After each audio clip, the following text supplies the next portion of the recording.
1 Samuel capítulo 13. Aqui Saul vai desobedecer a orientação divina a respeito do que se deve fazer. Como isso aconteceu? No capítulo 10 de 1 Samuel, nós vemos que Deus é quem escolhe, a Saul. E quando ele escolhe Saul, ele diz ao profeta Samuel que Saul deve ir até a cidade, deve descer adiante dele e esperar Samuel por 7 dias, para que juntos eles oferecessem sacrifício ao Senhor.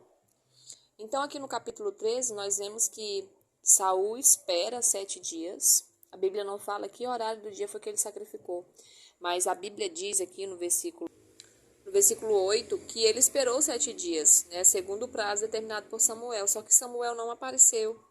Então, o que acontece? Saul, por um momento, deixa de acreditar na ordenança de Deus através do profeta e acha que Samuel não virá, ou seja, que aquilo que ele falou não vai se cumprir, e ele mesmo toma, por iniciativa própria, sem perguntar a Deus, e ele mesmo oferece holocausto ali. Nisso pecou Saul. Por quê? Porque ele estava desobedecendo a ordem do profeta, o profeta que deu a ordem dada por Deus a ele. Então, quando Samuel chega e vê que ele já ofereceu o holocausto, claro que Saul ele tem seus argumentos, Ele diz: eu ofereci o holocausto porque você tardava em chegar. Então, eu precisava receber benevolência do Senhor, a respeito dos filisteus, porque os filisteus já estão acampados. Porque, amados irmãos, só quem poderia dar a vitória ao povo de Israel ali naquelas condições seria Deus, através de quê? Da obediência do rei.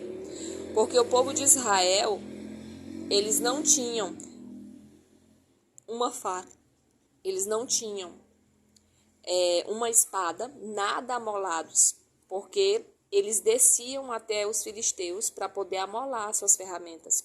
Então, nesse dia, justamente nesse dia, não tinha, a Bíblia diz que não tinha um homem. Versículo 22, sucedeu que no dia da peleja não se achou nem espada, nem lança na mão de nenhum do povo que estava com Saul e com Jonatas, Então, ninguém estava preparado para essa batalha. Essa batalha aqui seria do Senhor. Quem daria a vitória ao povo de Deus seria o próprio Deus, através de quem? De Saul. E Saul seria honrado naquela situação.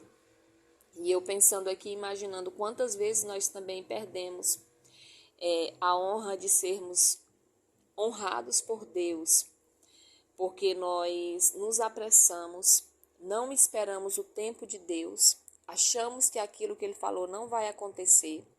Então nós, como imediatistas, agimos por impulso, às vezes sob pressão, às vezes sem pressão nenhuma, pressão apenas psicológica, e nós não esperamos que seja feito as coisas no tempo de Deus. E muitas vezes nós também perdemos a honra que Ele nos daria, vitórias que Ele nos daria. Por quê? Porque nos apressamos em fazer aquilo que não é para nós fazermos. Situações as quais nós não podemos resolver. Nessa situação aqui, como que Israel, sem espada, sem lança, enfrentaria um povo se não fosse um milagre de Deus na vida deles, E o rei não atentou para isso, O rei desobedeceu e isso se tornou diante de Deus uma afronta. Então, por isso, Deus não estabeleceu o reino a Saul. Aqui no versículo 14, o profeta diz: já agora não subsistirá o teu reino, ou seja, o teu reino não vai durar, porque o Senhor já buscou para si um homem que lhe agrada, Então, Samuel estava falando já de Davi, porque Deus viu ali no coração de Saul um coração desobediente, e isso desagrada a Deus, Porque para agradarmos a Deus precisamos da obediência para seguir a vontade dele. Amém? Deus abençoe a sua vida sempre.